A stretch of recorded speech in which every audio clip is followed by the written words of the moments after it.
ओम नमो भगवते वासुदेवाय। ओम नमो भगवते वासुदेवाय। ओम नमो भगवते वासुदेवाय। ओम ज्ञानतिमिरन्धस्य ज्ञानञ्जनं शलाकया चक्षुरुन्मिलितं येन तस्मै श्रीगुरुवे नमः। श्री चैतन्य मनोभीष्टं स्थापितं येन भूतले स्वयं रूप कदा मह्यं ददाति स्वापदान्तिकम्। नमः ओं विष्णुपादाय कृष्णपृष्ठाय भूतले श्रीमते भक्तिवेदांत स्वामीति नामने। नमस्ते सारस्वते देवे गौरवाणी प्रचारणे निर्विशेष शून्यवादी पाश्चात्य देशे तारणे। जय श्री कृष्ण चैतन्य प्रभु नित्यानंद श्री अद्वैत गदाधर शिवासादि गौर भक्त वृंद। हरे कृष्णा कृष्ण कृष्ण हरे हरे, हरे राम राम राम हरे हरे। तो कल के सत्र में हमने देखा सुख की खोज। तो उसमें कुछ महत्वपूर्ण विषयों की चर्चा की गई थी, तो उसका थोड़ा सा पुनरावृत्ति हम करेंगे 5 मिनट के लिए। तो मनुष्य और पशु, उनमें क्या समानता है और क्या भिन्नताएं हैं, कौन बताना चाहेंगे?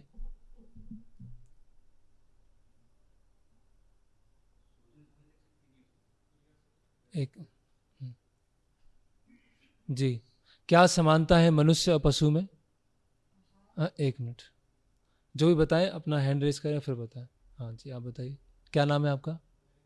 वीरेंद्र, नरेंद्र। निद्रा, आहार, भय, मैथुन। असमानताएं क्या है? जिज्ञासा करना। किस चीज की जिज्ञासा करना? हाँ हाँ, उच्च जिज्ञासाएं करना, उच्च प्रश्न करना। ठीक है। और उस साइड से आप लोग बताइए, क्या क्या अलग अलग तरह के दुख की कैटेगरी क्या है? वास्तविक दुख क्या होता है? वास्तविक दुख की क्या परिभाषा है? हमने देखा था कि जो दुख है वो क्या होते हैं? रिलेटिव होते हैं। किसी एक के लिए दुख हो सकता है, दूसरे के लिए वो सुख हो सकता है, लेकिन वास्तविक दुख क्या होता है? आप लोग बताइए। इधर से, हाँ पीछे, सबसे पीछे। हाँ आपने, हाँ हाँ जी, हाँ। नहीं, वास्तविक दुख की परिभाषा क्या है? ये तो वास्तविक दुख है, उसकी परिभाषा क्या है? ठीक है। और यस, भोगना नहीं चाहते, और कोई इससे बच नहीं सकता है। तो कौन कौन से दुख है वो, कौन बताएंगे? हाँ, ये क्लेश हैं, 3 क्लेश। और 4 दुख क्या है? जन्म, मृत्यु, जरा और व्याधि। तो आध्यात्मिक क्लेश कैसे कहते हैं?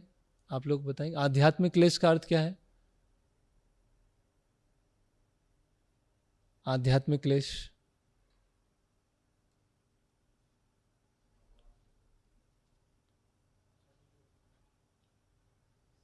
आप लोग, हाँ यस, जिन्होंने, हाँ आप बताइए पीछे।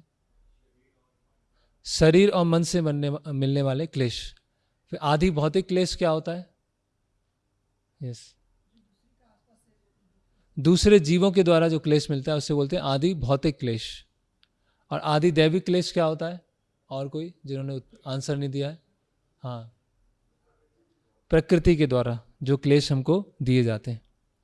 जो आधुनिक समय में वैज्ञानिक प्रगति हो रही है, उससे क्या हम 4 तरह के दुख और 3 तरह के क्लेश से निकल सकते हैं? जो भी आधुनिक तकनीकी विकास हो रहा है उससे निकल सकते हैं? उसका उदाहरण बताइए। जैसे बुढ़ापा है, तो वैज्ञानिक प्रगति क्या बुढ़ापे को रोक सकती है? क्या कर सकती है वैज्ञानिक प्रगति? क्या करती है वैज्ञानिक प्रगति? प्लास्टिक सर्जरी करती है, और हेयर डाई, है ना, और क्या करती है? आर्टिफिशियल दांत लगा देगी, लेकिन बुढ़ापा तो आएगा ही, है ना। ओके।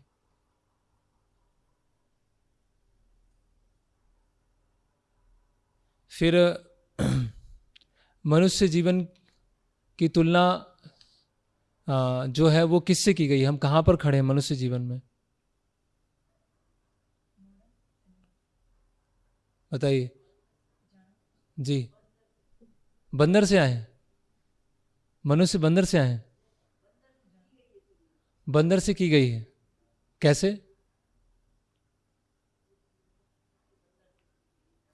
द्विपाद पशु, द्विपाद पशु कहा गया है।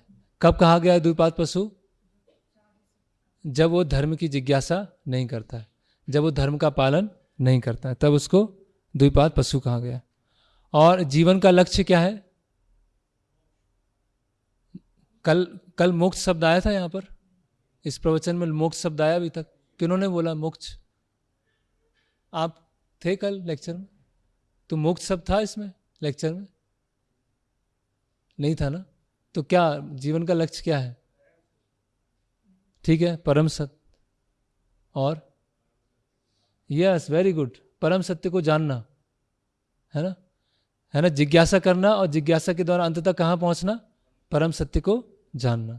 Yes, okay. और कौन से उच्च जिज्ञासा हैं? जैसे जिज्ञासा तो पशु भी करता है, जिज्ञासा ऊंट भी करता है, बंदर भी करता है, सब करते हैं। तो बीच में आया था जिज्ञासा करना, प्रश्न करना। तो कौन से प्रश्न, कौन सी जिज्ञासाएं करनी चाहिए, बताएंगे कोई? हाँ, मैं कौन हूं? यस। मृत्यु के बाद क्या होगा? मृत्यु से पहले, इस जन्म से पहले कोई जन्म था कि नहीं था? और दो तरह के हमने प्रश्न देखे थे इसमें। नहीं, जो हमने कल देखा था, मैं दुखी क्यों हूं, जीवन का लक्ष्य क्या है ना? ओके। तो अभी हम पहुंचे थे कि दुखों से निकलने के लिए सबसे पहले हमको परम सत्य को जानना पड़ेगा। हमने एक उदाहरण देखा था पिंजड़े का।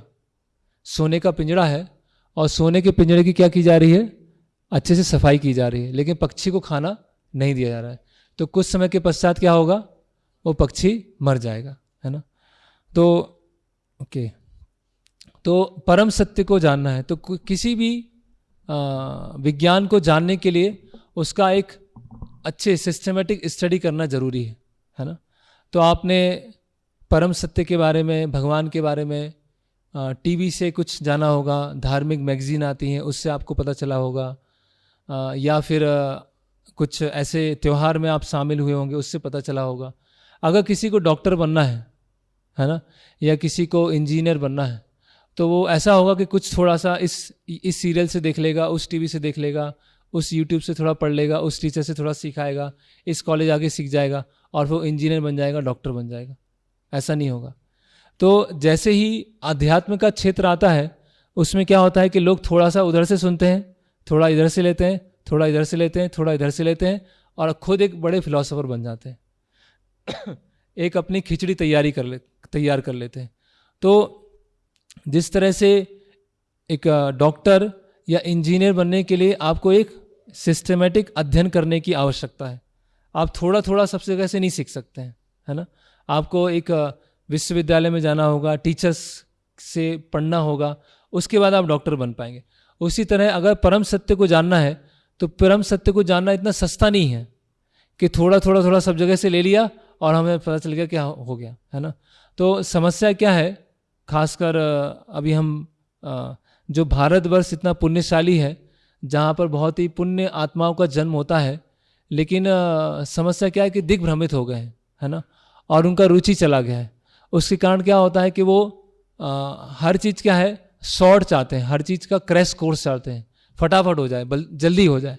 तो अगर हमें भगवान को जानना है, परम सत्य को जानना है, तो उसका एक तरीका है, और उस तरीके को भगवत गीता में बताया गया है। वो फटाफट नहीं होगा कि एक प्रवचन में या 10 मिनट में, या हमने कोई शॉर्ट देख लिया 30 सेकंड का, या रील्स देख ली, उससे पता चल जाएगा कि भगवान कौन है ना? ओके। तो परम सत्य को हम कैसे जानें? तो उसके लिए क्या होगा, हमें ज्ञान लेना होगा। करेक्ट, हमें ज्ञान। पहले मैंने बताया था कि इस सत्र को हम जो अटेंड कर रहे हैं, हमें अपना बुद्धि और विवेक को लगाना है। तो ज्ञान किस तरह से, अलग अलग तरीके हैं ज्ञान प्राप्ति के, पहले हम वो देखते हैं। कैसे अलग अलग ज्ञान लेते हैं, मतलब आप लोग बता सकते हैं कैसे हम अलग अलग तरीके से ज्ञान लेते हैं? पढ़ के लेते हैं, यस, सुन कर लेते हैं, देख कर लेते हैं, सत्संग करके लेते हैं, और खुद के अनुभव से लेते हैं। खुद के अनुभव से हम विचार करते हैं, है ना।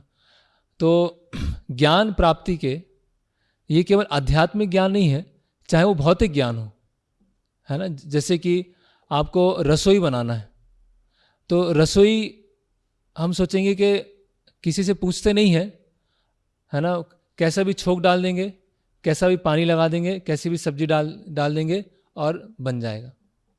थोड़ा उधर देख लिया, थोड़ा इधर देख लिया, थोड़ा उधर देख लिया, उससे नहीं होगा। उसका एक पद्धति है ना, उसका एक सिस्टम है। उसी तरह से अगर कोई आपको बिजनेस चालू करना है, तो बिजनेस चालू करने के लिए क्या होगा, खुद का अनुभव भी आएगा। आपको हो सकता है ऐसे स्कूल में जाना पड़े, इस कॉलेज में जाना पड़े, या अपने घर वालों से सीखना पड़े। तो इस तरह से अलग अलग तरीके हैं जिससे हम ज्ञान लेते हैं, ठीक है। तो ज्ञान लेने के मुख्यतः शास्त्रों में 3 तरीके बताए गए, है ना। पहला है प्रत्यक्ष प्रमाण, दूसरा है अनुमान प्रमाण, और तीसरा है शब्द प्रमाण, ठीक है। प्रत्यक्ष, अनुमान और शब्द। तो प्रत्यक्ष मतलब क्या होता है, प्रति अक्ष, अक्ष मतलब इंद्रियां, और प्रति मतलब के द्वारा। तो जो ज्ञान इंद्रियों के द्वारा लिया जाता है उसको बोलते हैं प्रत्यक्ष ज्ञान। क्लियर हुआ, समझ में आया? जो ज्ञान इंद्रियों के द्वारा लिया जाए उसको बोलते हैं प्रत्यक्ष ज्ञान। फिर आता है अनुमान प्रमाण। अनुमान मतलब प्रत्यक्ष के आधार पर अनुमान लगाना, गैस करना, शायद ऐसा हो सकता है, शायद ये भी हो सकता है ना, ऐसा भी संभावना है। और शब्द प्रमाण मतलब किसी ऑथोरिटी से, किसी प्रामाणिक व्यक्ति से सुनना, उसको बोलते हैं शब्द प्रमाण।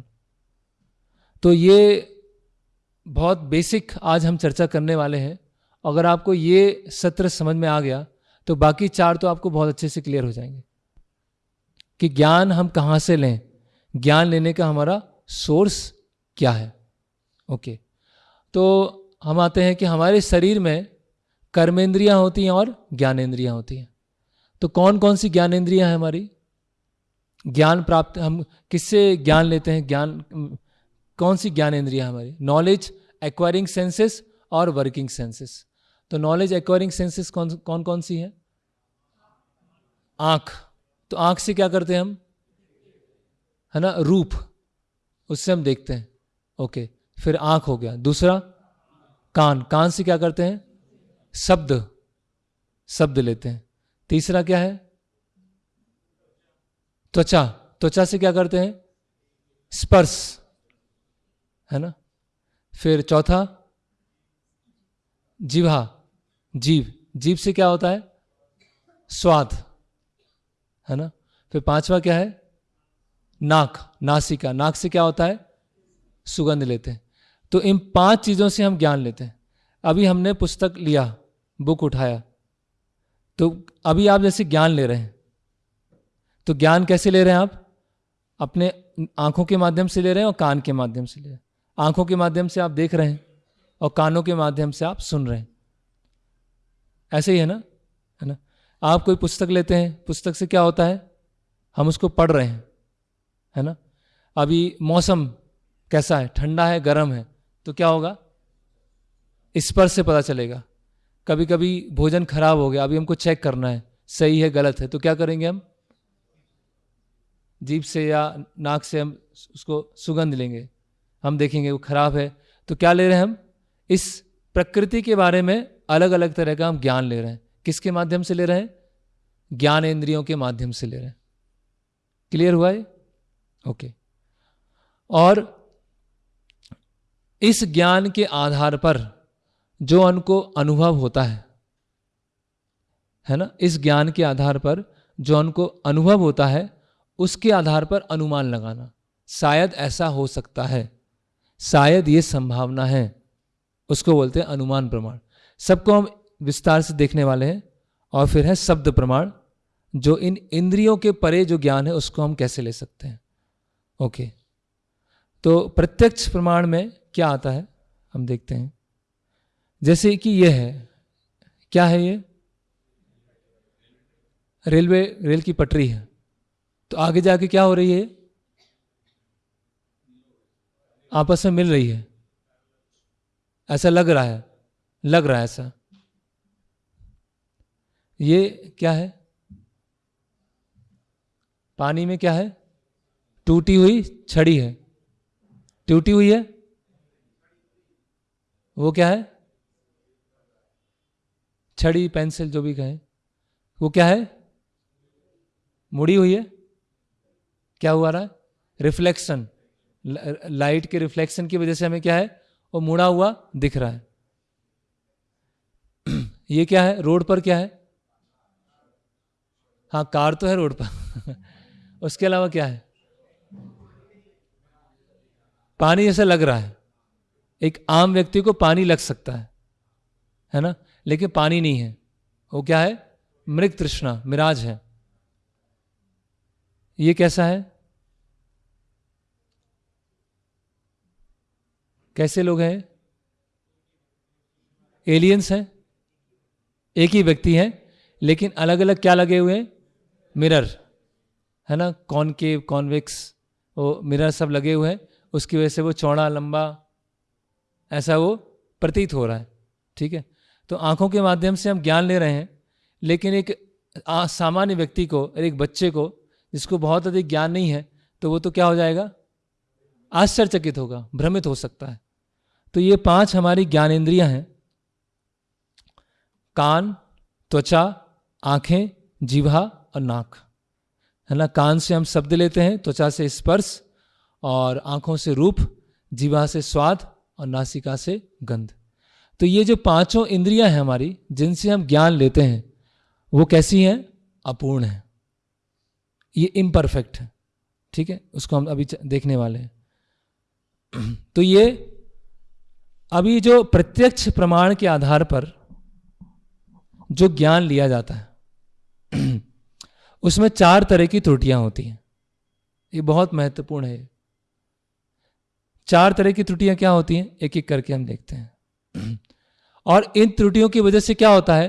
जो भी भौतिक ज्ञान होता है वो हमेशा परिवर्तित होता रहता है ना। जैसे कि 20 साल पहले या 30 साल पहले जो विज्ञान की पुस्तकें रही होंगी, उस समय की जो विज्ञान पढ़ाई होगी, ऐसा प्रतीत होता है कि वो बहुत पिछड़े थे, है ना। और अभी जो विज्ञान है वो बहुत प्रगत है। लेकिन अगर हम 50 साल आगे जाएंगे तो लोग बोलेंगे कि 2023 में बहुत पिछड़े लोग रहते थे। और अगर हम 500 साल आगे जाएंगे तो लोग बोलेंगे कि 2023 में तो आदिवासी रहते थे, उनको कुछ आता ही नहीं था। अभी हम बोलते हैं कि 600 साल पहले के लोग आदिवासी थे, उनको कुछ आता नहीं था, लेकिन जो 500 साल आगे हमसे जाएंगे वो हमको आदिवासी समझेंगे। तो ऐसा हमको प्रतीत हो रहा है कि ज्ञान में धीरे धीरे वृद्धि हो रही है, ज्ञान धीरे धीरे बढ़ रहा है, लेकिन ज्ञान में वास्तव में वृद्धि नहीं हो रही है। एक अपूर्णता से दूसरी अपूर्णता की तरफ हम जा रहे हैं, है ना। जनरेशन गैप वो अपूर्णता है ना। वो ज्ञान क्या है? वो पूर्ण नहीं है। जैसे हम देखते हैं, ये आधुनिक विज्ञान का एक उदाहरण है। पहले किसी भी पदार्थ की सबसे छोटी जो इकाई है उसको समझते थे क्या? क्या? एटम, अणु, एटम समझते थे। तो ये एक वैज्ञानिक हैं डाल्टन, उन्होंने बताया कि जो सबसे छोटी इकाई होती है वो अणु होती है। ठीक है, और ये प्रसिद्ध हो गए, फेमस हो गए, इनकी बुक्स भी आ गई, सब पढ़ना भी चालू कर दिया। फिर आगे चल के अगले वैज्ञानिक आए कुछ समय के बाद, और उन्होंने कहा कि वो थे रदरफोर्ड। उन्होंने कहा कि किसी भी पदार्थ की सबसे छोटी इकाई अणु नहीं है, क्या होती है? इलेक्ट्रॉन, प्रोटॉन्स, न्यूट्रॉन्स, ये होते हैं। तो इनको भी प्राइज मिल गया, है ना। फिर जब विज्ञान आगे बढ़ा उनकी परिभाषा में, तो आगे पता चला कि सबसे जो छोटा है ना इलेक्ट्रॉन है ना प्रोटॉन है, क्या आ गए अभी? हाँ, क्वार्क पार्टिकल आ गए, सब एटॉमिक पार्टिकल्स आ गए, है ना। तो सब एटॉमिक पार्टिकल और भी छोटे हैं, अब उनको भी प्राइज मिल गया, सबको प्राइज मिल रहा है, सब अपने टाइम पे क्या सोच रहे हैं, हम सही हैं, लेकिन जैसे आगे बढ़ रहे हैं तो क्या पता चल रहा है, गलत है। और अभी ये पता चला है कि यही नहीं पता है कि वो पार्टिकल है, मतलब पार्टिकल क्या बोलेंगे हिंदी में, वो कण है या तरंग है, अभी यही नहीं पता है। इसको हम कण बोलेंगे, पार्टिकल बोलेंगे, या तरंग बोलेंगे, वेव बोलेंगे। अभी हमें लग रहा है कि जो हम स्कूल से पढ़ के आए हैं, कॉलेज से पढ़ के आए हैं, हमने डाल्टन पढ़ लिया, रदरफोर्ड पढ़ लिया, नील बोर पढ़ लिया, और हमें लग रहा है कि हम विज्ञान के अच्छे स्टूडेंट हो गए, लेकिन वो सब कुछ गलत हो गया, सब कुछ बेकार हो गया। और अभी आए हैं कि वेव पार्टिकल थ्योरी, अब पता ही नहीं चल रहा है वेव है या पार्टिकल। तो कहने का मतलब क्या है, हमें ऐसा लग तो सकता है कि प्रत्यक्ष के आधार पर हम ज्ञान ले रहे हैं, लेकिन प्रत्यक्ष के आधार पर ज्ञान क्या होता है, अंततः क्या हो जाता है, गलत हो जाता है, अपूर्ण हो जाता है। जैसे कि मान लीजिए गणित है, गणित में हम कुछ गुणा भाग कर रहे हैं और उसका जो पहला स्टेप है वो गलत हो गया, पहली लाइन उसकी गलत हो गई, उसके बाद हम करते गए करते गए करते गए करते गए करते गए, उसके बाद में जो रिजल्ट आया वो क्या होगा, क्यों, पेज भर के आया, मैं तो मार्क्स मिलना चाहिए, पेज भरने के मिलते हैं ना मार्क्स, इसके मिलते हैं ना पेज भरने के, मिलते हैं कि नहीं? तो पहले स्टेप तो गलत हो गया, तो क्या हो गया, सारे स्टेप। तो प्रत्यक्ष प्रमाण के आधार पर हम जो ज्ञान लेते हैं उसमें 4 तरह के डिफेक्ट होते हैं। इन 4 डिफेक्ट की वजह से जो भी हम ज्ञान लेते हैं वो क्या होता है, अंततः अपूर्ण होता है। ठीक है, क्या क्या है डिफेक्ट ये? पहला है अपूर्ण इंद्रियां होती हैं हमारी, जो हमारी ज्ञानेंद्रियां हैं वो क्या है, अपूर्ण है। फिर दूसरा है हम भ्रमित हो जाते हैं, जब हम अपूर्ण इंद्रियां हैं तो क्या होता है, हम भ्रमित हो जाते हैं। और जब भ्रमित होते हैं तो भूल करते हैं, गलतियां करते हैं, और गलती को छुपाने के लिए क्या करते हैं, धोखा देते हैं। तो ये 4 तरह के हमारे अंदर त्रुटियां होती हैं, जिसको शास्त्रों में बताया गया है ब्रह्म प्रमाद विप्रलप्सा करणापाटव, ये संस्कृत नाम है इसके। और तो अपूर्ण इंद्रियां हैं हमारी, ठीक है। अपूर्ण इंद्रियों की वजह से क्या होते हैं, हम भ्रमित होते हैं, भ्रमित होने की वजह से गलतियां करते हैं, है ना, और गलतियों को छुपाने के लिए हम धोखा देते हैं। ये एक बद्ध जीव का क्या है, कोई भी मनुष्य है उसमें 4 तरह के डिफेक्ट होते हैं। ठीक है, तो एक एक करके हम देखते हैं। सबसे पहले आता है अपूर्ण इंद्रियां। ठीक है, तो अभी किसी को अपनी आंखों पे बहुत विश्वास होगा। वैज्ञानिक क्या, आजकल लोग क्या बोलते हैं, सीइंग इज बिलीविंग, जिसको देखता हूं उसी को मानता हूं। भगवान है तो दिखाओ, हम तो होके आ गए वृंदावन, दिखे ही नहीं भगवान, कोई भगवान नहीं है।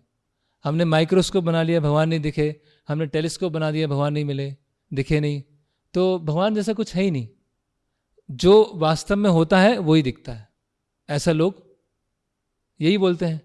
अभी आप इस कक्ष में बैठे हुए हैं, किसी को मोबाइल की वेब्स दिखाई दे रही हैं, दिख रहा है किसी को, इसका मतलब नहीं है। एक्सरेज दिखाई देती हैं, एक्सरे नहीं दिखाई, है ना। फिर बहुत सारे अल्ट्रावायलेट रेज आती हैं, गामा रेज आती हैं, वो दिखाई देती हैं। बहुत सारी चीजें हैं जो हम देख नहीं पाते। हमारे आंखों की क्या होती है, एक क्षमता होती है ना, वो जिसको बोलते हैं बिबग्योर, वायलेट से लेकर रेड तक देख सकती है, वायलेट से लेकर रेड तक इतना वो देख सकती है। अगर वायलेट से नीचे है अल्ट्रा वायलेट तो वो नहीं देख पाएगी, और रेड से ऊपर है इंफ्रारेड तो वो नहीं देख पाएगी। तो बहुत सारी चीज़ें हम नहीं देख, जैसे आपने नाम सुना होगा, किसी को कलर ब्लाइंडनेस हो जाता है, एक ही तरह का कलर दिखाई देता है ना, नीला दिख रहा है तो नीला दिखेगा, है ना, लाल दिख रहा है तो लाल ही दिखेगा, क्योंकि क्या है, उसकी आंखों में क्या हो गया, डिफेक्ट हो गया। तो हमें अपनी आंखों पे क्या है, बहुत भरोसा है, हमें अपनी आंखों पे बहुत विश्वास है कि जिसको मैं देखता हूं उसी को मैं मानता हूं। लेकिन ये गलत है, क्योंकि बहुत सारी चीज़ें हम देख नहीं सकते। सही बात है कि नहीं? हम बहुत सारी चीज़ें नहीं देख सकते। किसी ने एक बार चैलेंज किया कि मैं तो देख सकता हूँ, तो बुद्धि देख सकते हैं अपनी? है कोई बुद्धि दिखाएगा अपनी? इसका मतलब बुद्धि नहीं है। ऐसा हुआ क्या? क्योंकि वो एक सूक्ष्म शरीर का भाग है, वो हम आगे देखने वाले हैं।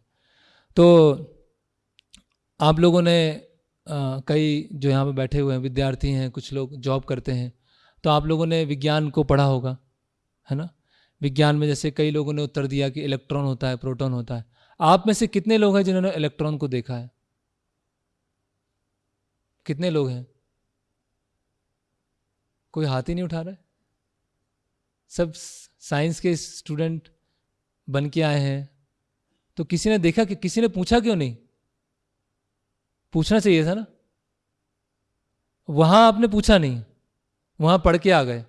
और ये इलेक्ट्रॉन प्रोटॉन कब आते हैं? कौन सी कक्षा में आते हैं? 6th-7th में आते हैं। ठीक है, आप में से जो जॉब कर रहे हैं उनको पढ़ा हुआ कितने साल हो गया होगा? 6 मतलब 6 साल, 12वीं क्लास हुआ, ग्रेजुएशन 4 साल हुआ, फिर जॉब, तो मतलब 10-15 साल हो गए। 10-15 साल से आप जानते हैं कि इलेक्ट्रॉन है, लेकिन आपने कभी पूछा नहीं कि मुझे दिखाओ भाई, तब मैं मानूंगा।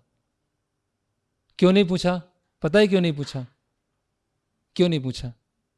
इसीलिए नहीं पूछा क्योंकि इसको पढ़ने से पैसा मिलने वाला है। तो भाई किसको पढ़ी, इलेक्ट्रॉन हो, प्रोटॉन हो, कुछ भी नहीं हो, पढ़ना है और पैसा कमाना है। अब बात खत्म। जैसे ही भगवान के बारे में आता है, भगवान को दिखाओ। नहीं मानता मैं, वो गीता लेके आओ जो व्यासदेव जी ने लिखा था। ये तो पता नहीं कौन सी गीता है, आपने लिख दिया, ये तो तुरंत वो आ जाता है। जैसी साइंस की आएगी, साइंटिस्ट उवाचा, तो जैसे ही साइंटिस्ट ने कहा बस फिर सही हो गया। और भगवान उवाचा तो क्या हो गया? भगवान को दिखाओ। तो हमें अपनी आंखों पर क्या है? झूठा भरोसा है, हमें अपनी आंखों पे झूठा विश्वास है ना। फिर कान हमारे कहां से कहां तक सुन सकते हैं? 20 से 20,000 हर्ट्ज तक सुन सकते हैं। ठीक है, तो इसमें बताया गया है कि कुछ ऐसी भूकंप आते हैं, तो भूकंप के समय क्या होता है? एक विशेष तरह की क्या होती है?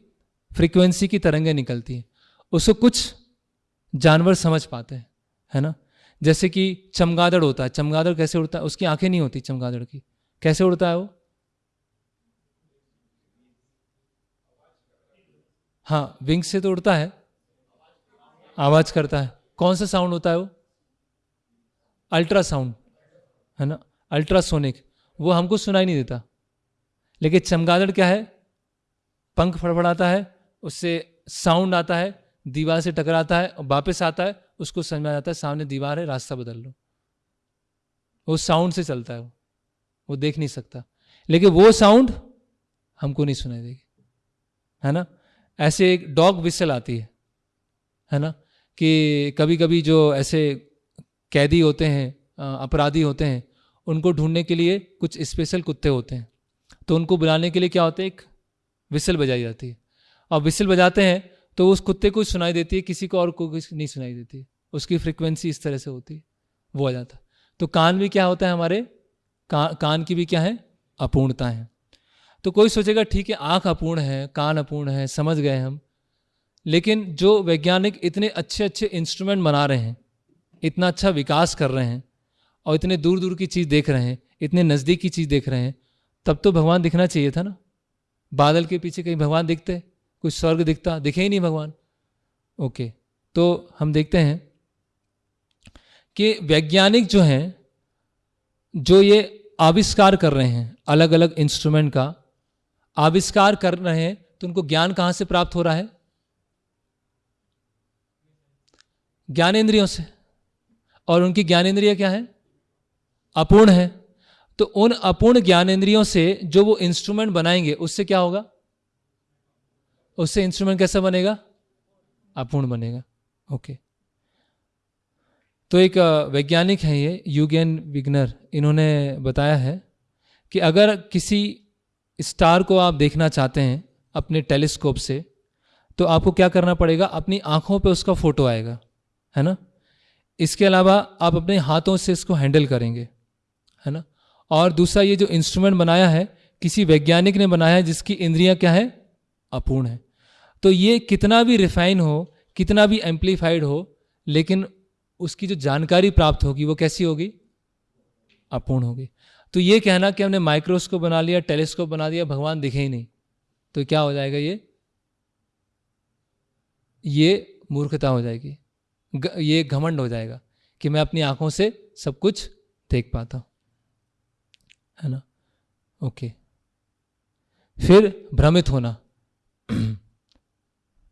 तो अगर हमने मान लीजिए गुड़ खाया और गुड़ खाने के बाद संतरा खाया तो क्या कैसा लगेगा, गुड़ खाने के बाद संतरा, ऑरेंज जूस पिया तो कैसा लगेगा,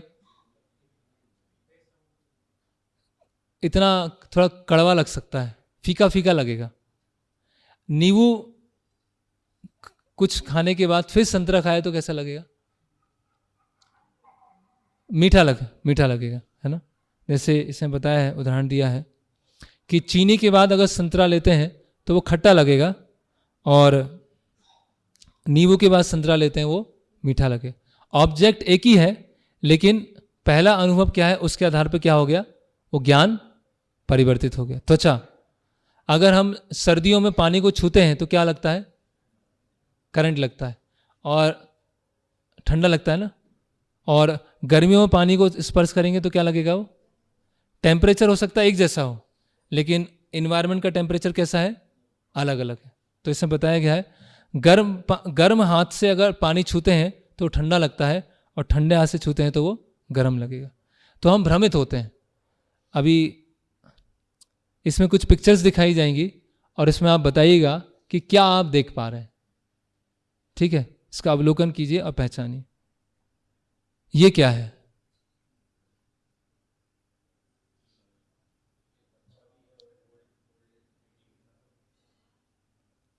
और बताना चाहेंगे कोई, दो फोटो हैं, भ्रमित नहीं हुए आप, हाँ देखे हुए हैं, हाँ। जिन्होंने पहली बार देख रहे हैं वो दोनों हैं, एक युवा स्त्री भी है और एक ओल्ड लेडी भी है। ये क्या है,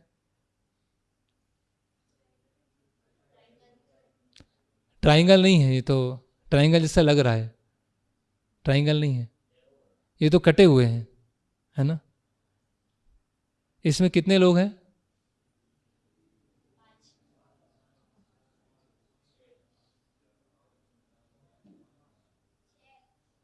6। कौन कौन है 6, 2 अंकल आंटी, 2 आईज में, हेड में बैठे हुए हैं, कान में अंकल के कान में है, तो 5 हुए, 5 हुए। ये क्या है,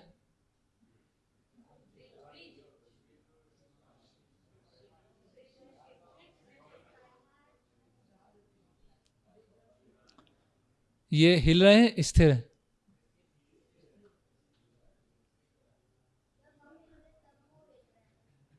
जहां हम हिल रहे हैं तब वो हिल रहे हैं ठीक है, ये हिल रहे हैं, स्थिर है, आगे पीछे होइए, ऐसे ऐसे आगे पीछे होइए, क्या हो रहा है, एक हाइट के हैं, अलग अलग हाइट के हैं। ये सर्कल स्थिर है, हिल रहे हैं, आगे पीछे होइए,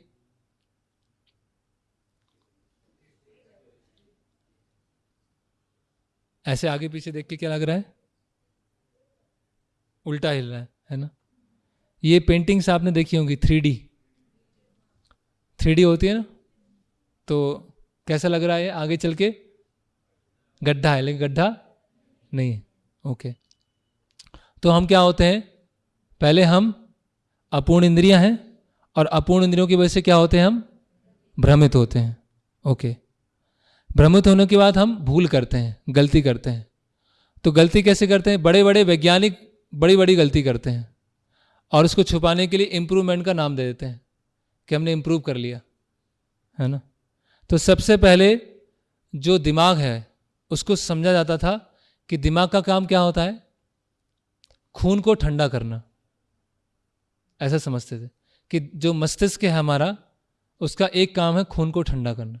इसीलिए क्या बोलते हैं? भाई दिमाग को ठंडा रखो। बोलते हैं गर्म मत हो, ठंडा रखो, है ना। लेकिन दिमाग का काम ठंडा करना है, ठंडा करना नहीं। खून को साफ करने का काम तो किडनी का है। दिमाग का तो बहुत सारे अलग अलग कार्य हैं, है ना। फिर एक मास्टर ग्लैंड होती है, मास्टर ग्रंथि, पिट्यूटरी ग्लैंड। उसको पहले समझते थे बेकार है, इसका कोई उपयोग नहीं है, इसका कोई उपयोग नहीं है ना, अवशेषी वेस्टिजियल है। लेकिन आगे पता चला कि ये तो मास्टर ग्लैंड है, इस पिट्यूटरी ग्लैंड से ही सब कुछ कंट्रोल होता है, पूरा शरीर इससे कंट्रोल होता है ना। ओके, तो इस तरह से वैज्ञानिक जो हैं वो भी गलतियां कर देते हैं। तारों की दूरी को नापने के लिए एक हबल कांस्टेंट है जो 3 बार चेंज हो चुका है। हबल कांस्टेंट 3 बार चेंज हो गया, है ना। तो छोटी सी भूल क्या है, बड़ा हादसा उत्पन्न कर सकती। ओके, इसके बाद आता है धोखा देने की प्रवृत्ति। तो धोखा केवल सब्जी वाला नहीं देता है कि अच्छे आलू के साथ खराब आलू भी चढ़ा दिया, अच्छे आम लेने गए तो थोड़ा सा सड़ा हुआ भी चढ़ा दिया, और बस आपसे तो प्रॉफिट हम ले ही नहीं रहे। हर कोई ऐसा बोलता है ना, हर व्यापारी ऐसे बोलता है। देखिएगा आप लोग जो व्यापार करते होंगे वो भी, आप भी ऐसे ही बोलते होंगे, हम तो आपसे कुछ प्रॉफिट ही नहीं ले रहे, लेकिन अच्छा खासा प्रॉफिट खींच लेते हैं। लेकिन जो वैज्ञानिक हैं वो भी धोखा देते हैं, है ना। कैसे धोखा देते हैं? वैज्ञानिकों ने कहा कि हम बंदर से धीरे धीरे विकास हुआ और हम मनुष्य बने। तो बंदर और मनुष्य के बीच में क्या है? बहुत सारी कड़ियां हैं, संयोजक कड़ी, मिसिंग लिंक। तो उन्होंने क्या किया, एक विशेष बंदर का जबड़ा लिया और मनुष्य का ऊपर का भाग लिया और उसको रसायनों की मदद से मिला दिया और प्रस्तुत किया कि देखो हमने मिसिंग लिंक को, संयोजक कड़ी को ढूंढ लिया। और अब ये सिद्ध हो गया है कि हमारे पूर्वज बंदर थे और बंदर से धीरे धीरे हमारा विकास हुआ, है ना। आगे चल के जब और वैज्ञानिक आए तो उन्होंने देखा कि ये जो जोड़ा गया है, ऊपर का भाग और नीचे का भाग उसमें जोड़ा गया है, मतलब ये जो रखा हुआ है म्यूजियम में, ये वास्तव में जोड़ा गया है, ये कहीं मिला नहीं है। तो ये एक पिल्डाउन मैन हॉक्स करके एक केस है जो कि अभी पूरी तरह से क्लोज हो चुका है, जिसमें ये गलत तरह से प्रस्तुत करने का प्रयास किया गया था कि हमारे पूर्वज क्या थे? बंदर थे, है ना। तो इस तरह से वैज्ञानिक भी क्या है? धोखा देते हैं। ओके, तो ये हमारा प्रत्यक्ष प्रमाण पूरा हुआ, ठीक है। तो 4 डिफेक्ट याद रहेंगे सबको। पहला है अपूर्ण इंद्रियां, हम भ्रमित होते हैं, गलतियां करते हैं, भूल करते हैं और धोखा देते हैं। इन 4 की वजह से जो भी हम ज्ञान लेने वाले हैं वो क्या होगा? अपूर्ण होगा, ठीक है। अभी आता है अनुमान प्रमाण। जैसे मान लीजिए आप किसी कक्ष में बैठे हुए हैं और दूसरे कमरे में झगड़ा चल रहा है, मारपीट चल रही है, ठीक है। कोई व्यक्ति सोचेगा अरे मारपीट चल रही है अंदर, बचा क्या बचा, ठीक है। कोई सोचेगा टीवी सीरियल चल रहा होगा, हो सकता। कोई सोचेगा कुछ ट्रांजिस्टर पर रेडियो पे कुछ चल रहा होगा। तो अंदर जाते हैं और अंदर देखते हैं कि वहाँ ड्रामा की प्रैक्टिस चल रही है ना। तो ये क्या लगाया हमने? गैस किया, शायद ऐसा हो सकता है ना। तो ये जो अनुमान प्रमाण है वो किसके आधार पर होता है? प्रत्यक्ष के आधार पर होता है ना, पब्लिक ओपिनियन, है ना। जैसे कि हमने वोट किया, अभी चुनाव आने वाले हैं अगले साल, तो बहुत सारे वो चल रहे हैं, सर्वे चल रहे हैं, कौन अगला प्रधानमंत्री बनेंगे, ठीक है। तो अभी हमने भी सर्वे करना चालू किया, कौन भगवान है। मध्य प्रदेश में सर्वे चल रहा है, कौन भगवान है। तो 40% लोगों ने कहा कौन भगवान है, शिव जी भगवान है सपोज। 30% लोगों ने कहा कि कृष्ण भगवान है। 20% लोगों ने कहा कि कोई भगवान नहीं है। और 10% ने कहा कि हमें कोई इंटरेस्ट ही नहीं है, क्वेश्चन में इंटरेस्ट नहीं है। तो शिव जी जीत गए, मध्य प्रदेश में शिव जी की जीत हो गई। फिर हम हरियाणा गए या फिर हम दिल्ली गए, वहाँ पे हमने सर्वे करना चालू किया, वहाँ पे कृष्ण जीत गए। यूपी में नास्तिक लोग जीत गए। तो ऐसे क्या हम समझ पाएंगे भगवान कौन है? पब्लिक ओपिनियन से समझ पाएंगे? नहीं समझ पाएंगे। जो फैक्ट है वो फैक्ट है, जो तथ्य है वो तथ्य है। तथ्य कभी बदलता नहीं है, सत्य कभी बदलता नहीं है। तो ये जो सबसे बड़ा अनुमान चल रहा है, जिसको हमने खुद पढ़ा है, ये अपने बच्चों को पढ़ाया है, और जो हम सबकी रग रग में जा चुका है ना, वो क्या है कि हम सब सोचते हैं कि हमारे पिताजी के पिताजी के पिताजी के पिताजी के पिताजी के पिताजी के पिताजी के पिताजी के पिताजी के पिताजी क्या थे? बंदर थे। हम सब कहाँ से आए हैं? हम बंदरों से आए। तो बंदर क्या होता था? चार ऐसे ऐसे ऐसे चलता था, छलांग लगाता था, कपड़े नहीं पहनता था, है ना। अभी धीरे धीरे छलांग लगाना बंद किया तो खड़े हो गए। तो धीरे धीरे एक दिन क्या हुआ कि एक बंदर दूसरे बंदर को पत्थर मार रहा था। तो क्या हुआ कि एक पत्थर खींच के लग के दूसरे पत्थर में लगा, तो आग लगी, चिंगारी जली। तो लोग सोचने आह क्या हो गया, चमत्कार हो गया, आग लग गई। तो इससे क्या हुआ, लोग पहले मांस खाते थे, अब पका के खाना चालू कर दिया, है ना। पका के खाने चालू किया तो धीरे धीरे लोग सोचने लगे कि कुछ खेती की जाए, तो खेती करना चालू किया। फिर लोगों की भाषा का ज्ञान आया, लोग बोलना चालू किया। भाषा आने के बाद कपड़े पहनना है, कल्चर आना है, और धीरे धीरे विकास होता गया और आज हम 21वीं सदी में पहुंच गए हैं, जो सबसे इस संसार के सबसे एडवांस लोग हैं। 21st सेंचुरी में क्या है, सब एडवांस। तो ये एडवांसमेंट, जो प्रगति का कीड़ा जो हमारे अंदर चला गया है, वो कहाँ से गया है? ये बंदरवाद से चला गया है, डार्विनवाद से चला गया। डार्विन ने खुद कहा कि ये जो मैं बताने जा रहा हूं, इसमें मैं भी खुद पक्का नहीं हूं। ये क्या है? वाद है, ये कल्पना है। जैसे डार्विन ने अपना एक पत्र लिखा, उसमें डार्विन बोलता है, मैं यह दृढ़तापूर्वक मानता हूं कि अंदाज लगाए बिना मौलिक अवलोकन संभव नहीं है ना। अंदाज लगाए बिना, अंदाज मतलब गैस किए बिना। 5 साल के काम के बाद मैंने इस विषय पर कुछ कल्पना की। क्या किया मैंने? पहले अंदाजा लगाया, फिर कल्पना किया और कुछ टिप्पणियां लिखी। फिर 1844 में मैंने उसको विस्तारित करके निष्कर्ष निकाले और वे मुझे संभावित लगते हैं। 3 शब्द पे ध्यान दीजिए आप लोग। क्या बोल रहे हैं? मैंने अंदाज किया, कल्पना किया और ऐसा संभावित लगता है, ये पॉसिबल हो सकता है। तो क्या ये वास्तविक सिद्धांत है? ये वास्तविक सिद्धांत है ये। लेकिन हम इसी आधार पे जीते हैं। क्यों जीते हैं? कि हम इसीलिए सोचते हैं, आधुनिक लोग क्या सोचते हैं, बस यही जीवन है, खाओ पियो मौज करो, क्या लेके आओगे क्या लेके जाओगे, मिट्टी से बने हो मिट्टी में मिल जाओगे, आगे कोई जीवन नहीं है। क्यों? क्योंकि सब डार्विन वो पढ़ के आ रहे हैं।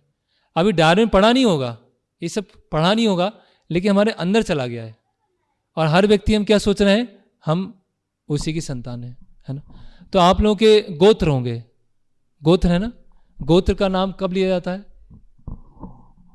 कब गोत्र? विवाह संस्कार होता है, एक ही गोत्र के नहीं होना चाहिए, और पूजा अनुष्ठान होता है उस समय। तो आप लोग क्या क्या गोत्र हैं? क्या है? कुश, कश्यप और गौतम, भरद्वाज, वशिष्ठ, यस, और सांडिल्य। तो ये सब कौन है? वशिष्ठ मुनि, सांडिल्य, भरद्वाज, ये सब कौन है? सप्त ऋषि हैं, ऋषि मुनि है ना। लेकिन अब से आप ये मत बोलिएगा, अब से पूछें कि आपका गोत्र क्या है, तो बोलेगा कपि गोत्र है हम। क्यों? क्योंकि मानते तो यही है, बोलते हैं भरद्वाज, सांडिल। अगर हम समझते हैं कि भरद्वाज हैं, सांडिल हैं, वशिष्ठ हैं, तो उनसे और पीछे जाएंगे तो कहाँ पहुंचेंगे? विष्णु, कृष्ण, वहां तक पहुंचेंगे। बोलने में परंपरा में चल रहा है गोत्र, लेकिन मन में क्या सब सोच क्या रहे हैं कि हम आए हैं बंदर से। तो इसके कारण क्या हो गया है? नास्तिकता का प्रभाव फैल चुका है, इसीलिए लोग नास्तिक हो गए। जब पूजा पाठ में बैठे होते हैं तब उनका धर्म का जो दिमाग है वो खुल जाता है, और जैसे बिजनेस करने जाते हैं, जॉब करने जाते हैं, घूमने जाते हैं, तो उनका विज्ञान का दिमाग खुल जाता है। और विज्ञान का दिमाग क्या बोलता है? भाई खूब इकट्ठा करो, खूब मौज करो, खूब मस्ती करो, किसी ने कुछ नहीं देखा, सब ये धर्म वगैरह सब बेकार है, पुनर्जन्म कुछ नहीं होता है, आत्मा वात्मा कुछ नहीं होती है, बस don't think, just do it. कुछ सोचना नहीं है, बस कर दो। ऐसे ही है ना। और जैसे ही मंदिर आएंगे तो पूरा भगवान है, भगवान के सामने झुकना है, भगवान एग्जाम निकलवा देना आप, भगवान मेरी शादी हो जाए, फिर शादी हो गई तो भगवान मेरा डाइवोर्स हो जाए। तो ऐसे दो ब्रेन कैसे काम कर रहे हैं? कैसे दो ब्रेन काम कर रहे हैं? जब बाहर जा रहे हैं तो भूल गए कि अगला जीवन है, ये जीवन अगले जीवन की तैयारी है, वहां एंजॉय करने में लगे हुए। ऐसे जी रहे हैं कि जन्म मृत्यु जरा व्याधि का कोई भय नहीं है। और जैसे ही मंदिर में आ रहे हैं तो समस्या क्या है? हमने ये जो भगवत ज्ञान है अच्छे से नहीं लिया। अभी डार्विन ने एक बहुत अच्छी स्टोरी लिखी, जिसको सब मानते हैं, पढ़ाया जाता है, हमने अपने बच्चों को यही पढ़ाया। डार्विन ने क्या बोला? एक भालू था, है ना, और भालू क्या है?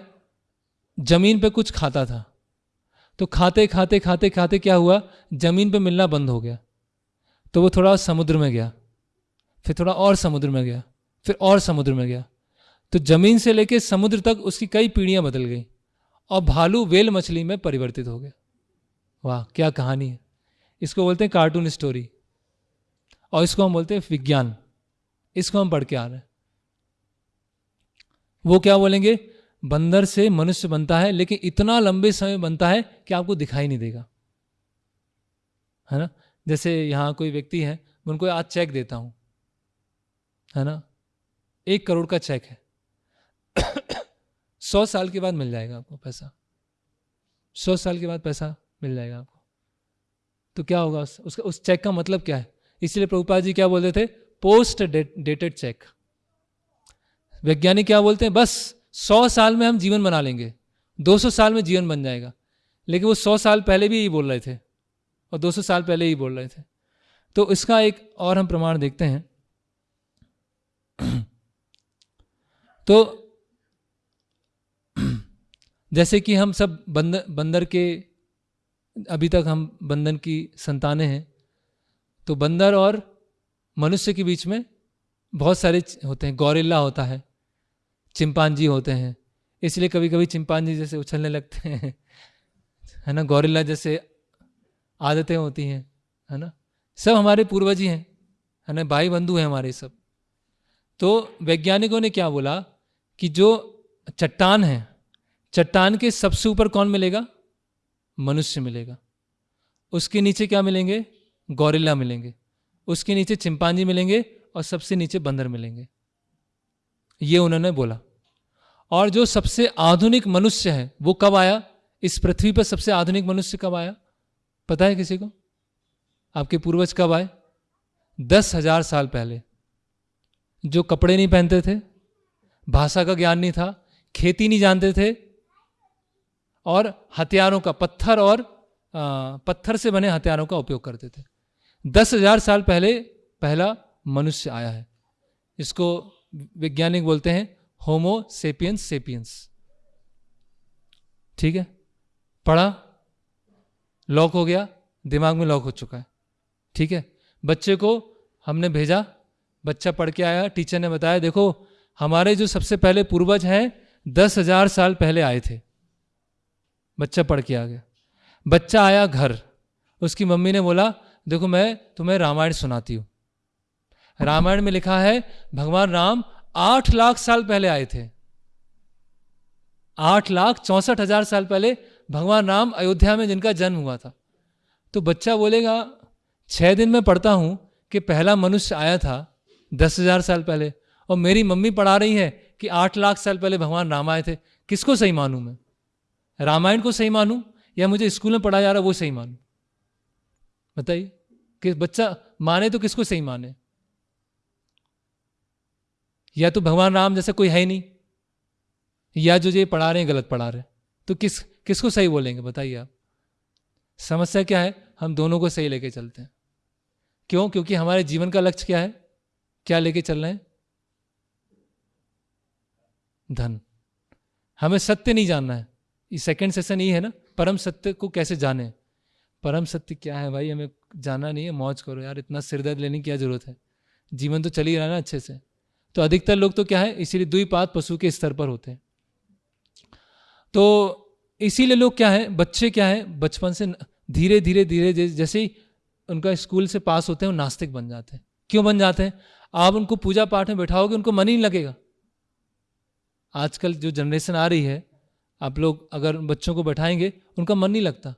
उनको क्या लगता है? रूढ़िवादी है, ये पुराने जमाने के लोग हैं, उनको कुछ पता ही नहीं है कौन राम है कौन कृष्ण है, किसने देखा भाई? हम तो विज्ञान पढ़ के आ रहे हैं, सब कुछ लिखा हुआ है। वो चट्टान में सबसे नीचे बंदर मिला, वहाँ गौरिल्ला मिला, वहाँ चिंपांजी मिला, यहाँ मनुष्य मिले, सब पता है हमको। तो ये अनुमान है। और जब चट्टानों की खुदाई की गई तो क्या पता चला कि जहाँ पर बंदर मिला है वहाँ पे आधुनिक मनुष्य भी है, जहाँ चिंपांजी गौरिल्ला मिला है वहाँ भी आधुनिक मनुष्य है, और सबसे ऊपर भी आधुनिक मनुष्य। मतलब आधुनिक जो मनुष्य हैं वो 10,000 साल पहले से नहीं है, करोड़ों सालों से हैं। जो हमारे शास्त्रों में बताया गया, सतयुग त्रेता युग द्वापर युग सब कुछ बताया गया। तो इस तरह से हमारा ब्रेन वॉश कर दिया जाता है। कुछ लोग बोलते हैं इस्कॉन में ब्रेन वॉश कर देते हैं आपका। इस्कॉन में ब्रेन वॉश नहीं कर रहे हैं, ये स्कूल में ब्रेन वॉश कर रहे हैं, ये पढ़ा के कि आपके पूर्वज बंदर थे और हमने प्रमाण दिखा दिया, जबकि वो प्रमाण क्या है, गलत साबित हो चुका है। कई ऐसे वैज्ञानिक हैं, एक बहुत अच्छी पुस्तक है, कोई पढ़ना चाहे, मनुष्य का छुपा हुआ इतिहास, hidden history of human race. तो मनुष्य का जो छुपा हुआ इतिहास है उसमें सब कुछ बताया गया है। ऐसे आभूषण निकले हैं जिनकी आयु क्या है, 3 करोड़ साल पहले, 4 करोड़ साल पहले का आभूषण निकला है। आभूषण निकला है मतलब लोगों को केमिस्ट्री पता होगा, मेटलर्जी पता होगा, लोगों का दिमाग होगा। उस समय के लोग आभूषण बना, 3 करोड़ साल पुराना आभूषण निकला है। ब्रास के बने हुए फ्लावर पॉट्स निकले हैं कई करोड़ों साल पहले। लोग वहाँ जानते थे, बड़ी बड़ी वहाँ पे सिविलाइजेशन थी, सभ्यताएं थी, लेकिन उनको क्या कर दिया गया है, सबको तोड़ दिया गया, क्योंकि हमको फुल फ्लैज नास्तिक बन के निकलना है। ओके। तो एक बार 6 लोग थे, 6 अंधे लोग थे, और 6 अंधे लोग ने क्या किया, हाथी के अलग अलग भाग को पकड़ा और सब जानने का प्रयास कर रहे हैं कि हाथी कैसा हाथी है कौन। तो एक सोच रहा है कि हाथी कैसा होता है, तीर की तरह होता है। एक सोच रहा है हाथी कैसा है, रस्सी की तरह। एक सोच रहा है हाथी कैसा है, पंखे की तरह, है ना। एक सोच रहा है हाथी कैसा है, दीवाल की तरह। ठीक है। तो ये जो सूंड पकड़ी है तो उसे क्या लग रहा है, सांप। जिसने पूंछ पकड़ी है, रस्सी। कान पकड़े हैं, कुछ हथियार, ईंट। तो अभी ये जो अंधे लोग हैं तो इनका जो ज्ञान है कुछ स्तर का है, ठीक है, लेकिन उनको पूरी पिक्चर नहीं पता है। जैसे कि उदाहरण के लिए ये इस्कॉन भोपाल है, रायसेन रोड पर इस्कॉन भोपाल है, उसका ये मंदिर हॉल है। इसमें कोई चींटी घूम रही है, ठीक है। चींटी का एक हैप्पी फैमिली स्वीट होम किसी कोने में बना हुआ है, और चींटी यहाँ की वो है, रानी है। सबसे पूरे हॉल में सबसे बड़ी चींटी वही है ना। सुप्रीमेसी उसकी है। तो क्या वो चींटी इस हॉल में पूरा घूमने के बाद ये पता लगा सकती है कि ये जगह जो है इस्कॉन भोपाल जो है उसका एक मंदिर का कक्ष है, और ये इस्कॉन भोपाल रायसेन रोड पर है, ये रायसेन रोड भोपाल में है, भोपाल मध्य प्रदेश में है, मध्य प्रदेश भारत में है। क्या ये चींटी यहाँ जो मिस्टर एंड मिस जो चींटी है, साइंटिस्ट है ना, नोबेल प्राइज मिल चुका है उस चींटी को, है ना, ऑस्कर भी लेके आ गई है, तो सारे अवार्ड्स मिल चुके हैं उस चींटी को, और वो सब कुछ जानती है, सब केमिस्ट्री फिजिक्स सब कुछ जानती हो। क्या वो पता लगा पाएगी? क्यों नहीं लगा पाएगी? क्यों नहीं लगा पाएगी भाई? नोबेल प्राइज मिल गया उसको, अभी मिला, पिछले साल ही मिला है। क्यों नहीं लगा पाएगी चींटी कि ये मंदिर का एक कक्ष है? क्योंकि उसकी चेतना बहुत सीमित है, बहुत छोटी है। कोई अगर हमारे चींटी है, कोई हमारे शरीर पे चल रही है और कोहनी से जाती है, तो चींटी को क्या लग सकता है? एक पहाड़ पार कर लिया मैंने, हो सकता है ऐसा, करेक्ट। लेकिन वो ये नहीं समझ पाएगी कि हाथ किसी व्यक्ति है, उसके हाथ पे वो चल रही है, ठीक है। उसी तरह से प्रभुपाद जी एक बताते हैं, कूप मंडूक न्याय, कुएं का मेढक। एक बार क्या था, एक कुएं का मेढक था और एक दूसरा मेढक अटलांटिक ओशन से आया। तो अटलांटिक ओशन वाला जो मेढक था वो कुएं के मेढक के पास में गया। कुएं के मेढक ने बोला, कहाँ से आए हो? बोले, वो अटलांटिक महासागर वहाँ से आया हूँ। कितना बड़ा है? इससे दुगना होगा। नहीं, बहुत बड़ा है। 3 गुना होगा। समझ नहीं पाओगे भाई, 10 गुना होगा। तो वो जिसने जो नोबेल लॉरिएट्स हार्वर्ड यूनिवर्सिटी से पास, जो कुएं में हार्वर्ड यूनिवर्सिटी होगी, वहाँ की भी दिल्ली यूनिवर्सिटी होगी, उससे पास जो मेढक है वो कभी जो अटलांटिक महासागर है उसको समझ पाएगा? नहीं समझ पाएगा। क्यों नहीं समझ पाएगा? क्योंकि उसका सीखने का दायरा क्या है? केवल कुआं है। तो उसी तरह से हम भी इस संसार को जानना है, इस ब्रह्मांड को जानना है, तो इसके लिए क्या है? हम अपनी अपूर्ण इंद्रियों से और अनुमान से नहीं समझ सकते। यहां तक कि वैज्ञानिक हैं, वो क्या बोलते हैं? हमें इस ब्रह्मांड का केवल 4% पता है, और 96% को क्या बोलते हैं वो? पता है किसी को? उसको बोलते हैं डार्क एनर्जी। वो ये नहीं बोलते हमें पता नहीं है, उसका नाम दे दिया, स्पेशल नाम दे दिया। जो भी आपने स्पेशल नाम दे दिया और इंग्लिश में दे दिया, वो सत्य हो जाएगा। और जो भी आपने घिसा पिटा नाम दे दिया, संस्कृत में दे दिया, वो बेकार हो जाएगा। इंग्लिश में आप कुछ भी बोलो, वो सब सत्य हो जाएगा। तो 96% हमें ब्रह्मांड के बारे में पता ही नहीं है, और हम क्या सोच रहे हैं? हम हर चीज जान पाएंगे। इसीलिए कैसे हम सत्य को जाने, उसके बारे में देखते हैं। जैसे हम देखिए कई गलतियां हुई, जैसे पानी की बोतल, बिस्लेरी का पानी अगर आपने पहले 6 महीने बोलते थे, अगर 1 महीने भी आपने रख दिया तो क्या हो जाएगा? वो जहर बन जाएगा वो। हम देखते हैं मोबाइल, आजकल मोबाइल रखने से बहुत सारी समस्या आ रही हैं। जो ऊपर की पॉकेट में रखते हैं उनको हार्ट प्रॉब्लम हो रही है, बहुत समय पर मोबाइल पे बात करते हैं उनको माइग्रेन्स हैं, है ना, बहुत सारे न्यूरोलॉजिकल प्रॉब्लम्स हो रही हैं। फिर क्या हुआ? एक ब्यूबोनिक प्लेग फैला था बहुत समय पहले।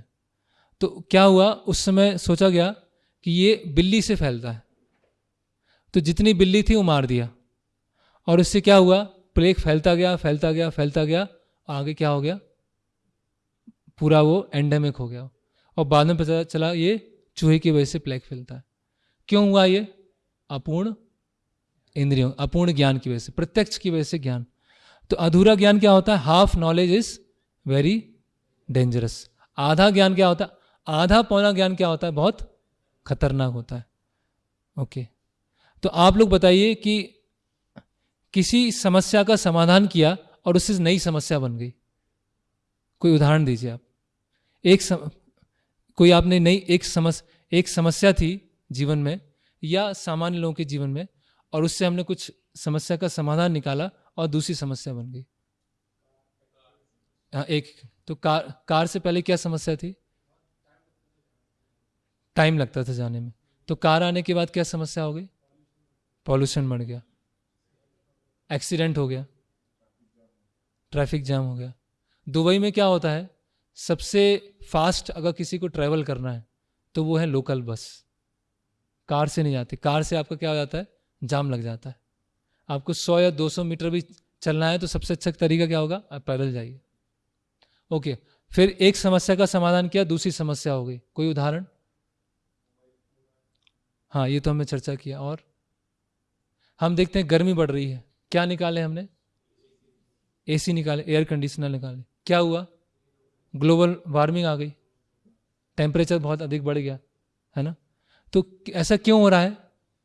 क्योंकि हम समस्या की रूट पर नहीं जा रहे हैं, समस्या को ऊपर से सुलझाने का प्रयास कर रहे हैं। ओके, तो अधिकतर लोग सोचते हैं कि भगवान के बिना भी मैं सुखी हूं, बस पैसा हो, आराम हो और मैं सुखी हो जाऊंगा, लेकिन ऐसा नहीं होता है। तो प्रत्यक्ष और परोक्ष के आधार पर, मतलब अनुमान के आधार पर जो भी ज्ञान लिया जाएगा वो अधूरा होगा। तो जैसे इसमें एक वीडियो दिखाता हूं।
तो क्या बताया जा रहा है इसमें?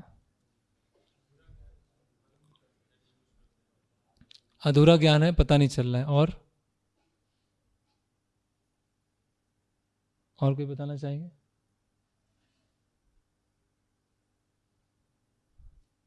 क्या क्या इसमें बताया जा रहा है? अगर आपको मशीन चलाना नहीं आता है, मशीन का थोड़ा सा ज्ञान है, तो क्या होगा, खुद का नुकसान कर सकते हैं। उसी तरह से ये जो बड़ी कॉस्मिक मशीन है, पूरा विश्व है, ये कैसे कार्य करती है, कैसे चलती है, अगर ये नहीं पता है तो क्या होगा, कैसे जीवन जीना है वो हम समझ नहीं पाएंगे। तो समझने के लिए क्या चाहिए? तीसरा आता है शब्द प्रमाण। एवं परंपरा प्राप्तिम एवं राजर्षियो विदु। तो एक होता है आरोह पंथ, एक होता है अवरोह पंथ, है ना। आरोह पंथ मतलब, आरोह मतलब क्या होता है, नीचे से ऊपर जाना। और अवरोह क्या होता है, थोड़ा फैन तेज कर सकते, अवरोह का मतलब क्या होता है, तो जो प्रत्यक्ष प्रमाण है और अनुमान प्रमाण है वो क्या है, नीचे से ऊपर जा रहे हैं।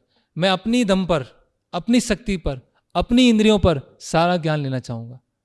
और अवरोह पंथ क्या है, भाई मुझे पता नहीं है, जिनको पता है उनसे मैं सीखूंगा, जो प्रमाणिक अधिकारी हैं उनसे सीखूंगा।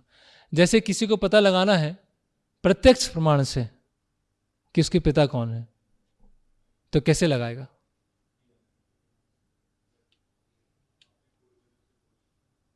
नहीं, वो साइंटिस्ट, मतलब साइंटिस्ट का बेटा है वो। तो किसी ने बताया डीएनए, पूरे पृथ्वी में जितने लोग हैं उनका डीएनए फिंगरप्रिंटिंग कराने में कितना समय लगेगा? 800 साल। उसके पिता का पता नहीं लग पाएगा। और प्रत्यक्ष से कैसे पता लगाएंगे? इनकी आंखें मेरी आंखें मिलती जुलती हैं, एक ही जगह के हैं, कलर तो एक जैसे ही लग रहा है, ऐसे पता लगा पाएंगे पिता का? नहीं लगा पाएंगे। ये अनुमान प्रमाण। कैसे पता लगेगा? माता जी से पूछ लीजिए, माँ से पूछ लीजिए, माँ बता देंगे ये आपके पिता हैं, सिंपल। क्योंकि माँ क्या है, अधिकृत व्यक्ति है, ऑथोरिटी है, माँ बता सकती है। तो उसी तरह से परम भगवान कौन है, भगवान कौन है, प्रत्यक्ष से जानने का प्रयास किया, फेल। अनुमान से जानने का प्रयास किया, फेल, शब्द से जान लो। तो जैसे माँ से पिता का पता चलता है, इसीलिए शास्त्रों से, वेदों से, वेद माता, वेदों से किसका पता चलता है? परम पुरुष, है ना, भगवान का पता चलता है। तो ये हमने देख लिया। अगर डीएनए से पता, डीएनए फिंगरप्रिंटिंग से पता लगाने का प्रयास करेंगे तो 800 साल लग जाएंगे। केवल अपनी माता से पूछें और हम जान जाएं। तो वेद क्या है? माता के समान है, और भगवान क्या है? परम पिता के समान। तो अगर हमें भगवान को जानना है, अभी हम धीरे धीरे निष्कर्ष पर आ रहे हैं आज के सत्र का, अगर हमको परम सत्य को जानना है तो कैसे जानेंगे? शास्त्रों से, वेदों से जानेंगे। और वेदों का सार क्या है? वो भगवत गीता है। ओके। तो अभी ज्ञान प्राप्त करने की वैदिक पद्धति क्या है? शब्द प्रमाण। अभी हम स्टेशन गए, स्टॉल से बुक उठाया, पढ़ना चालू कर दिया, ऐसे सीख पाएंगे? कुछ सीखेंगे, लेकिन वास्तव में हम सीख नहीं पाएंगे। यूट्यूब से हमने कुछ लिया, कुछ देखा, सीखेंगे? नहीं सीख पाएंगे। तो एक सामान्य ज्ञान प्राप्त करने के लिए 3 चीज़ों की आवश्यकता होती है। पहला है अधिकृत कॉलेज होना चाहिए, शिक्षक होना चाहिए और बुक्स होना चाहिए। ठीक है? तो कॉलेज मतलब संप्रदाय, परंपरा, सही परंपरा में हम सुन रहे हैं। ठीक है? अभी हम परंपरा के बारे में आगे देखने वाले हैं। और किससे सुनना है? कुछ लोग सुनते हैं हमें गुरु की क्या जरूरत है, हम तो पढ़ लेंगे अपने आप, इंटरनेट पे सब अवेलेबल है, यूट्यूब पे सब अवेलेबल है, गुरु की क्या आवश्यकता। शिक्षक के बिना जैसे हम पढ़ नहीं पाएंगे, उसी तरह से गुरु के बिना हम भगवत गीता नहीं समझ पाएंगे। और पुस्तकें कोई भी, है ना, चाचा चौधरी, चंपक, ऐसे, या और ऐसे कुछ धार्मिक, ये धार्मिक किताबें नहीं है, जस्ट सार्केस्टिक बोल रहा हूँ मैं, कोई ऐसे कोई धार्मिक किताब ली, उससे पढ़ा, उससे नहीं होगा। अधिकृत पुस्तकें होना चाहिए, सही परंपरा होना चाहिए, संप्रदाय होना चाहिए, सही शिक्षक होना चाहिए और सही पुस्तकें होना चाहिए। इन तीनों में से एक भी मिसिंग है तो नहीं समझ पाएंगे। कुछ लोग बोलते हैं अरे हम तो समझना चाहते हैं, हमको कोई मिल ही नहीं रहा है समझाने वाला, मतलब हम इतने महान हो चुके हैं अभी कि हमको कोई समझा ही नहीं पा रहा है, हमारे कोई लेवल का मिल ही नहीं रहा जो हमको समझा सके। तो मतलब ये हमारे अहंकार को बताता है। या हम पढ़ रहे हैं, गुरु से भी मिल रहे हैं, लेकिन वो गुरु खुद किसी प्रॉपर संप्रदाय में नहीं आते। हम शिक्षक से पढ़ रहे हैं, एक बिल्डिंग बनी हुई है, बिल्डिंग में जाके एग्जाम पढ़ने जा रहे हैं, लेकिन बिल्डिंग क्या है? गवर्नमेंट एफिलेटेड नहीं है ना। किसी ने ऐसी चालू कर लिया बिल्डिंग और बोर्ड लगा दिया पब्लिक स्कूल या इंजीनियरिंग कॉलेज, और उसमें जाके पढ़े, फीस दिया, एग्जाम दे के आए, डिग्री आई, उससे जॉब नहीं मिलेगा। क्यों नहीं मिलेगा? क्योंकि वो गवर्नमेंट एफिलेटेड नहीं है। इसी तरह से ज्ञान किस में लिया जाता है? परंपरा में लिया जाता है, और सही गुरु के माध्यम से लिया जाता है, और सही पुस्तकें होना चाहिए, है ना। ओके, बस थोड़ा सा और बचा है, 5 मिनट का। तो ये ज्ञान कैसे प्रारंभ हुआ? तेने ब्रह्म हृदय आदि कविये मुह्यंति यत् सूर्य। भगवान श्री कृष्ण ने ब्रह्मा जी को ज्ञान दिया, और धीरे धीरे धीरे क्या है? ये परंपरा में ये ज्ञान आता है। तो आप इस्कॉन में जो भगवत गीता है उसमें प्रथम अध्याय आप खोलेंगे, उसके प्रथम अध्याय के पहले एक पृष्ठ बना हुआ है जिस पे लिखा हुआ है गुरु शिष्य परंपरा। तो ये ज्ञान कैसे प्राप्त होता है? गुरु शिष्य परंपरा के माध्यम से प्राप्त होता है ना। ओके, तो जो व्यासदेव जी है, व्यासदेव जी ने इन शास्त्रों की संरचना की थी। ये वेद बहुत बड़ा है, इतने शास्त्र हैं, इतने वेद हैं कि ये पूरा हॉल भी छोटा पड़ेगा।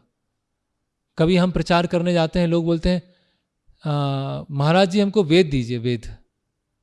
भाई वेद आपके घर में नहीं आ पाएंगे, इतने वेद हैं, है ना। वो गीता लेके जाते हैं, छोटी गीता दीजिए, इतनी बड़ी कैसे पढ़ेंगे, छोटे अक्षर वाली दीजिए, ये पॉकेट वाली दीजिए आप।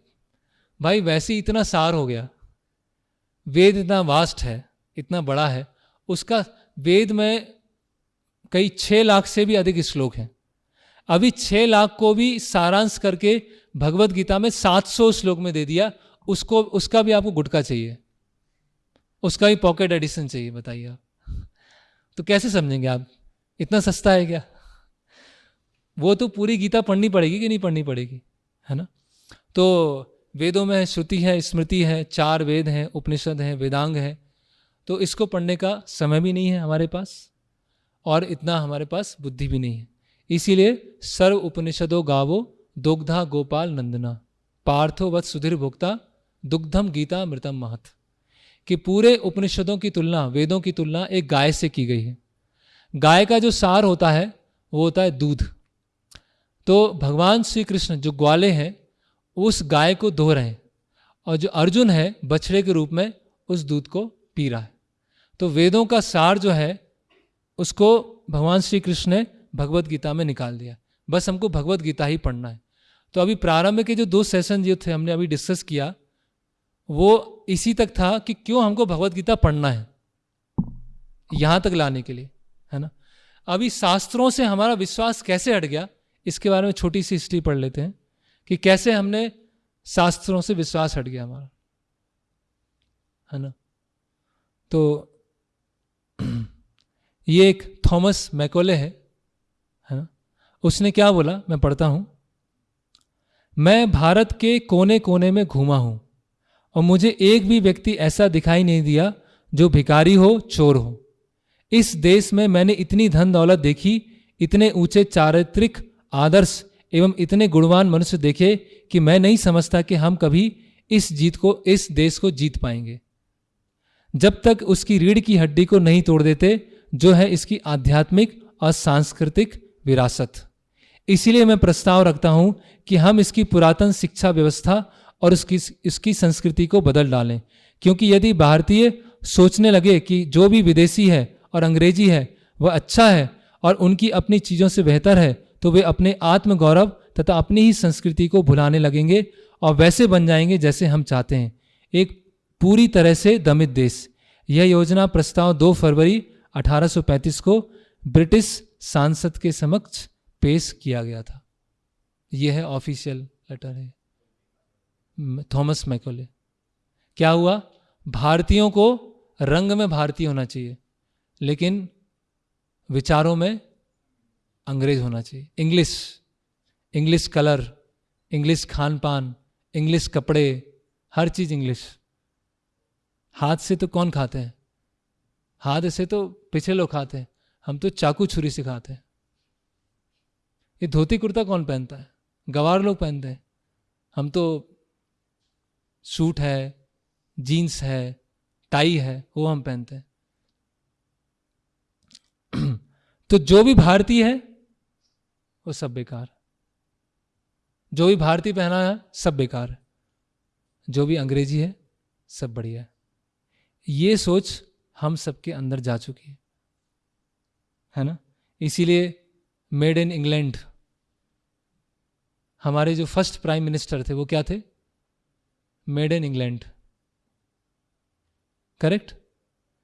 अंग्रेज तो चले गए, अपने एजेंट को छोड़ के चले गए यहाँ पर। वो एजेंट कौन थे, इसीलिए वो अलग प्रवचन है कि सुभाष चंद्र बोस और सरदार वल्लभ भाई पटेल ने जो किया उसको लोगों ने देखा नहीं, और ऐसे लोग वहाँ पर आ गए जो अंग्रेजी पढ़ के आए थे, जो ब्रिटिश शासन के वो थे, क्या बोलते हैं, कठपुतली। तो क्या हुआ, भारत आजाद तो हो गया लेकिन विचारों से गुलाम रह गया। इसीलिए क्या देखते हैं, आप ट्रेन में बैठे हैं और इंग्लिश गाने सुन रहे हैं तो आपको क्या बोलेंगे, वाह क्या व्यक्ति है, कितना एडवांस है। और कोई भजन सुन रहे हैं तो क्या लोग सोचेंगे, अरे यार हमको सुनने में शर्म लगेगी, यार सबके सामने कैसे भजन करो सुनो। हम माला कर रहे हैं, लोग क्या बोलते हैं, हम दिखाते नहीं हैं। भाई आप दिखाते क्यों नहीं, क्योंकि आपको शर्म आती है माला करने में। आप क्या सोचते हैं, माला करेंगे तो क्या है, लोग क्या सोचेंगे, माला करता है। कोई 21वीं सदी में कोई माला करता है? 21वीं सदी में तो रॉक म्यूजिक सुना जाता है, करेक्ट। माला कोई नहीं करता। ये तिलक लगाना, मंदिर जाना कौन करता है? तो हालांकि भारतवर्ष में जिनका जन्म हुआ है वो बहुत सौभाग्यशाली है, पुण्यशाली है, लेकिन समस्या क्या है, हम अपने उस सौभाग्यशालिता को समझ नहीं पा रहे हैं। और हम जो वेस्टर्न सिविलाइजेशन है, जो पूरा वेस्टर्न कल्चर है, उसकी अंधाधुन नकल किए जा रहे हैं और हमें लगता है अच्छा है। करेक्ट। कुछ लोग कई बार सोचते हैं, माता पिता सोचते हैं हम इतना एंजॉय नहीं कर पाए, अपने बच्चों को कराएंगे, बच्चों को हम अंग्रेज बनाएंगे, बच्चों को बाहर भेजेंगे, अच्छा विलायती पढ़ाई होगी, अच्छे एडवांस होंगे। ये भगवत गीता क्या है? इसके लिए तो उम्र पड़ी है। अभी क्या बेटा, अभी मत पढ़ो, पढ़ाई पे ध्यान दो, अभी अपना जॉब पे ध्यान दो, जब बूढ़े हो जाओगे तब गीता पढ़ना। बुढ़ापे की चीज़ें हैं। तो ये क्यों आया? ये थॉमस मैकेले बोल रहा है कि उस समय कोई गरीब नहीं था। जो हमारा भारतीय सभ्यता है वो किस पे चलती है? ट्रस्ट पे चलती है। घर के दरवाजे खुले हैं, विश्वास है कोई चोरी नहीं होगी। किसी का विवाह हुआ, लड़की का विवाह हुआ, जमीन दे दिया और उन्होंने ले लिया। किस पे चल रहा है? विश्वास पे चल रहा है। ऐसा नहीं कि कागज़ पे लिखा पढ़ी हो रही, उसमें लड़ाई हो रही है, कोर्ट केस हो रहा है, वो जीत गया, उसकी ज़मीन ये है, उसने खून खराबा हो गया। अभी पूरा अविश्वास का माहौल है। पहले लोग ट्रस्ट पे चलते थे। ऐसे भी आज बहुत सारे गांव हैं, कुछ ही गांव बचे हैं जहां लोग घर में ताले नहीं लगाते। उनको पता है चोरी वगैरह कुछ नहीं होने वाली, क्योंकि उनका आधार क्या है? मैकोले क्या बोल रहा है? अगर हमने आध्यात्मिक शिक्षा प्रणाली तोड़ दी, जो भारत की रीढ़ की हड्डी है, बस भारत कैसा हो जाएगा? अपाहिज हो जाएगा। और बस ऐसी स्थिति आ गई। इसीलिए ये आध्यात्मिक जो हमने भगवत गीता कोर्स रखा है, इसका उद्देश्य है कि कम से कम हमें समझें कि आध्यात्मिक ज्ञान की क्या जरूरत है। नहीं तो क्या है, अभी हमारी जितनी उम्र निकल गई वो तो ठीक है, लेकिन आगे आने वाली जो पीढ़ी है उनको तो हम बचा सकें इस पाश्चात्यकरण से। क्योंकि पाश्चात्यकरण केवल ऐसा नहीं कि बाहर से पहनावा है, खान पान है, सोच भी ऐसी हो जाती है। आप देखिए, पाश्चात्य संस्कृति का एक बहुत कैरेक्टरिस्टिक है किसी की रिस्पेक्ट नहीं करना है। किसी की रिस्पेक्ट मतलब प्राउड, रूड, वायलेंट, कोई रिस्पेक्ट नहीं। पहले क्या होता था? सुबह उठते थे, माता पिता के पैर छूते थे, जमीन भूमि देवी के पैर छूते थे, सूर्य को नमस्कार करते थे। ये था। अब तो क्या है? कुछ नहीं है। अब क्या सूर्य है, क्या धरती है, सब कोई भगवान जैसा कोई देवी देवता कुछ नहीं है। तो इसीलिए हमें ये शब्द प्रमाण, शास्त्रों के आधार पर ज्ञान लेना होगा, तब हमारे सारे अलग अलग दूसरे जो प्रश्न के हमको उत्तर मिलेंगे। और ये थॉमस मैकेले तो एक था, ऐसे इतने सारे जो बुद्धिजीवी लोग आए और हमारे मन में भर के चले गए, है ना। कई बार होता है, हम लोग ट्रेन से यात्रा करते हैं तो कई लोग मजाक में बोलते हैं, और महाराज जी क्या कर रहे हैं आप? कैसे महाराज जी, चाय पियेंगे आप?